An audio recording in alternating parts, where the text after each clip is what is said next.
Morning students. चलिए आप आ जाइए बुक के पेज नंबर 14 में। Chapter 2 components of food. Chapter 1 में आपको पढ़ा चुकी हूँ साइंस का। अब हम आते हैं chapter 2 components of food. Food के कंपोनेंट्स हम आते हैं कंपोनेंट्स ऑफ फूड। फूड के कंपोनेंट्स, ठीक है। देखिए इस चैप्टर हम क्या पढ़ेंगे, लर्निंग ऑब्जेक्टिव क्या है इस चैप्टर के। The components of food, food के components, their sources and significance for human health, उसके सोर्सेज एंड सिग्निफिकेंस क्या होता है ह्यूमन हेल्थ के ऊपर, वो पढ़ेंगे। A balance diet, balance diet क्या होती है। डेफिशिएंसी डिसीजेस, डेफिशिएंसी डिसीजेस क्या होती हैं, ठीक है। चलिए first, in chapter 1 we studied about the great variety of food items that are eaten by us. In chapter 1 में हमने पढ़ा था, किसके बारे में पढ़ा था, जो ग्रेट वैरायटी होती है फूड आइटम्स की जिसे हम खाते हैं, उनके बारे में हमने चैप्टर 1 में पढ़ा था। In general our food consist of milk and milk products, cereals like wheat and rice, pulses like green gram and pigeon pea, sugar, oil, ghee, eggs, fish and meat. Generally हमारा जो फूड है वो consist करता है, उसमें होता है milk होता है या फिर मिल्क के प्रोडक्ट्स होते हैं, सीरियल्स यानी अनाज होता है जैसे कि व्हीट एंड राइस, पल्सेस होती हैं जैसे कि ग्रीन ग्राम मूंग, पिजन पी अरहर, sugar, oil, ghee, eggs, fish and meat. ये सब चीज़ें हमारी फूड आइटम्स के अंदर, फूड के अंदर आती हैं। The question that arises is what do these different food items contain। Question ये अराइज होता है यहाँ पे कि ये जो डिफरेंट फूड आइटम्स होते हैं ये क्या कंटेन करते हैं, इसमें क्या होता है। What will happen if our meal consists only a single food item। क्या होगा अगर हमारा जो मील है उसमें सिर्फ सिंगल फूड आइटम होगा। To find out the answers to these questions, let us study the different components of food। चलिए इन क्वेश्चंस के आंसर ढूंढने के लिए हम पढ़ते हैं डिफरेंट कंपोनेंट्स ऑफ फूड के बारे में। Components of food, components of food. The food that we eat consist of different components. वो फूड जो हम खाते हैं उसमें डिफरेंट कंपोनेंट्स होते हैं। These are called nutrients, उन्हें हम nutrients कहते हैं। Nutrients are in fact chemical substances present in food which provide energy and materials needed by the body।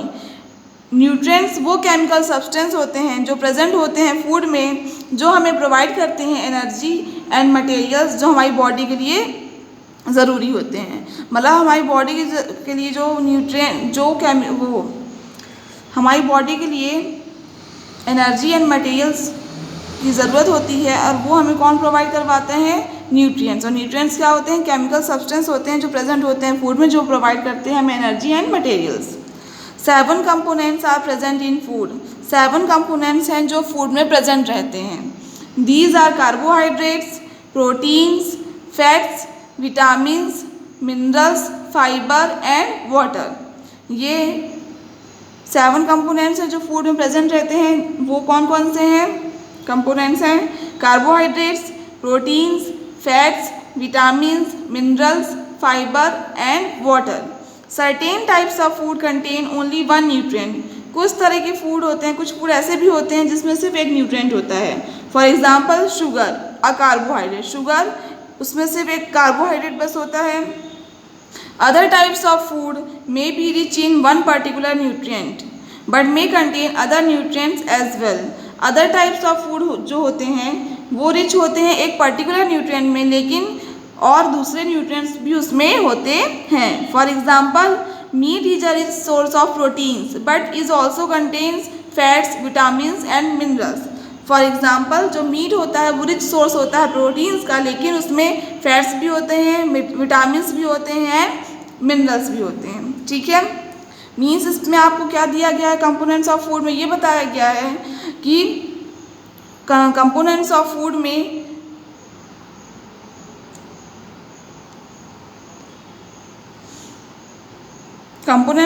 ये बताया गया है कि जो हम फूड को खाते हैं उसमें डिफरेंट कंपोनेंट्स होते हैं जिसे हम न्यूट्रिएंट्स कहते हैं, और 7 न्यूट्रिएंट्स होते हैं हमारे पास। कौन कौन से? Carbohydrates, proteins, fats, vitamins, minerals, fibre and water होते हैं। ठीक है, कुछ फूड आइटम्स ऐसे होते हैं जिसमें सिर्फ 1 न्यूट्रिएंट होता है, जैसे कि शुगर, उसमें सिर्फ एक होता है यानी कार्बोहाइड्रेट। और कुछ फूड आइटम्स ऐसे होते हैं जिसमें एक से ज़्यादा न्यूट्रिएंट्स होते हैं। ठीक है, जैसे कि मीट जो है रिच सोर्स है प्रोटीन का, लेकिन उसमें फैट्स भी है, विटामिन्स भी होता है एंड मिनरल्स भी होता है। नेक्स्ट अब आते हैं हम पेज नंबर 15 में। Carbohydrates. Carbohydrates are energy giving compounds. Carbohydrates क्या होते हैं? कार्बोहाइड्रेट्स जो होते हैं वो एनर्जी गिविंग कंपाउंड्स होते हैं, मतलब वो हमें एनर्जी देने वाले कंपाउंड्स होते हैं। द बल्क, बल्क मीन्स होता है अधिकतर, ठीक है ना, अधिकांश, अधिकतर। The bulk of our food consist of carbohydrates. जो ज़्यादा पार्ट होता है हमारे फूड का वो उसमें क्या होता है? कार्बोहाइड्रेट्स होते हैं। ठीक है, the 2 types of carbohydrates are sugars and starches. जो 2 टाइप के कार्बोहाइड्रेट्स हैं वो हैं sugar and starches. Food rich in carbohydrates are potato, bread, table, sugar used in tea और coffee, honey, rice, wheat, chapatis, milk, jaggery, गुड़ and fruit like mango, banana and papaya.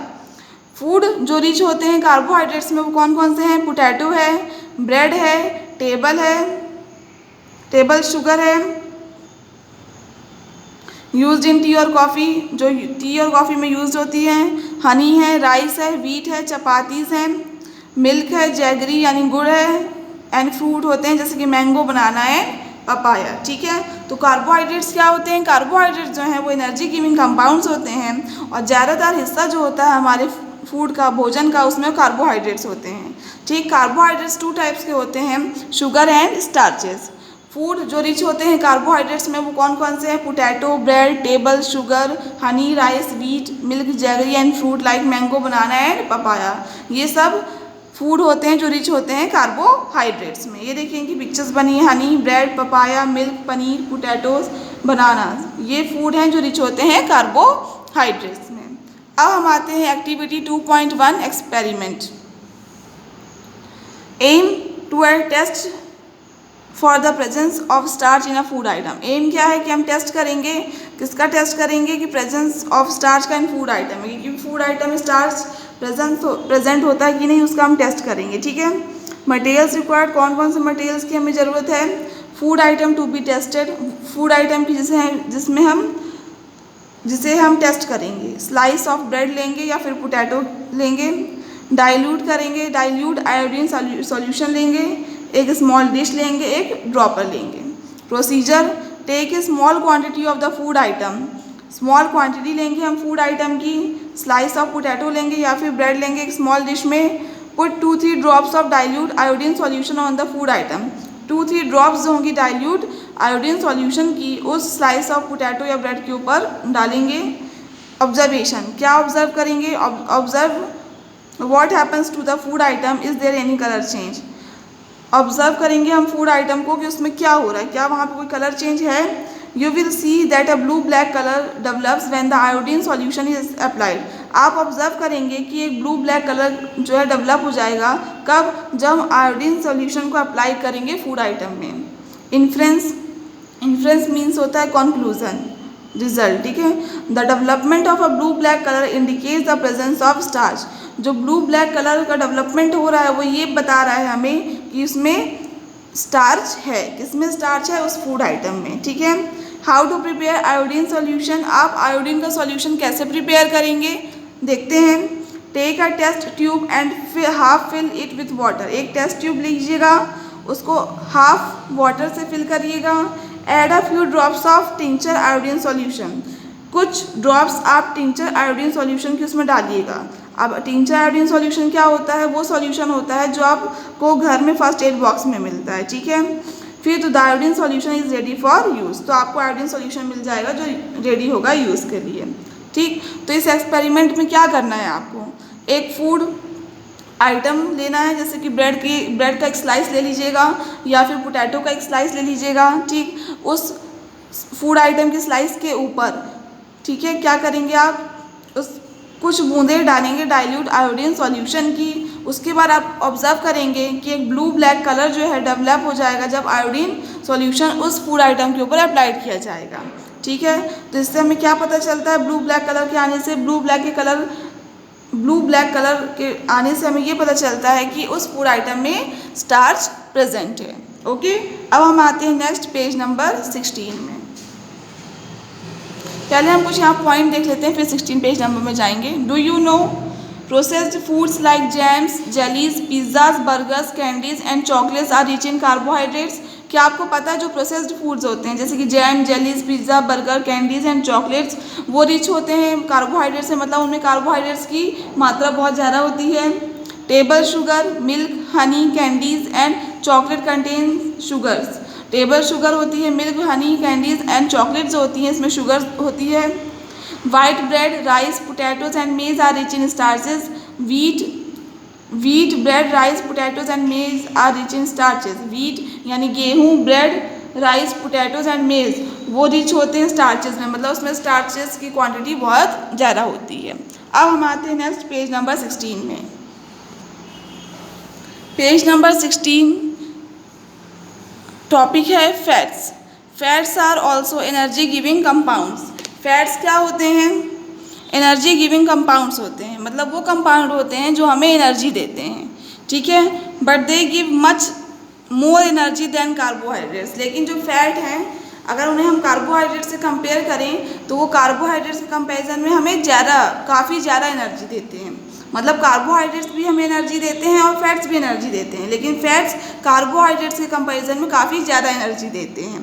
ठीक है, food rich in fats include, food जो rich होते हैं fats में वो include करते हैं milk products such as butter, ghee and cheese.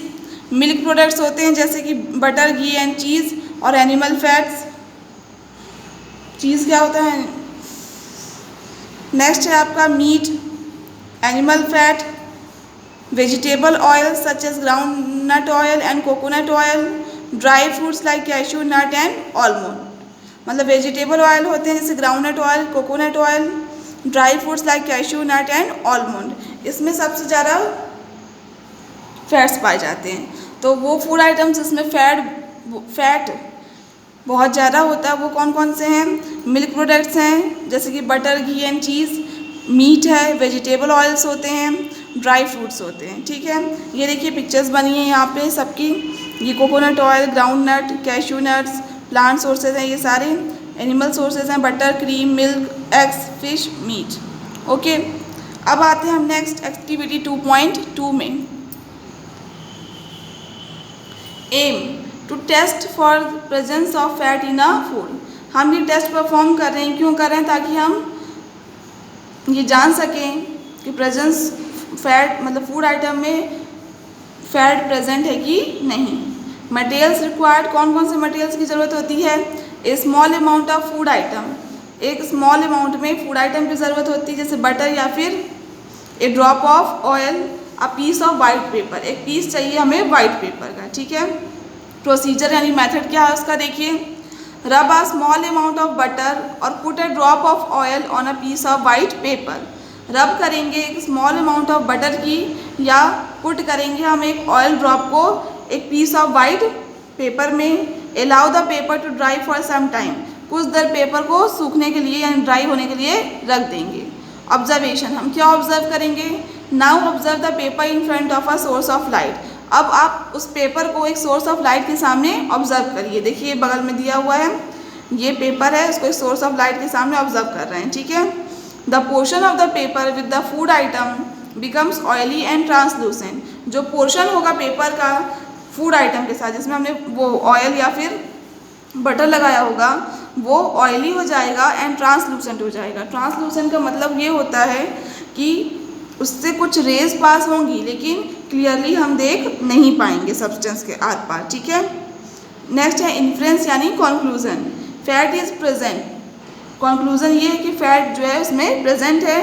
No oily mark will be left if fat is not present. कोई भी मतलब अगर फैट प्रेजेंट नहीं होता तो ऑयली मार्क नहीं होता, लेकिन वहाँ पे ऑयली मार्क है, इसका मतलब फैट जो है वहाँ पे प्रेजेंट है। देखिए ट्रांसलूसेंट ट्रांसलूसेंट मीन्स होता है allowing light to pass through in such a way that an object cannot be seen clearly through the substance. Translucent means ये होता है कि हम अलाउ करते हैं लाइट को कि पास इस तरह से पास हो कि ऑब्जेक्ट को हम अच्छी तरह से देख ना पाएँ सब्जेक्ट किसी भी सब्सटेंस के ज़रिए, थ्रू द सब्सटेंस. ओके, चलिए आज के लिए हम इतना ही पढ़ते हैं, बाकी नेक्स्ट क्लास में पढ़ेंगे.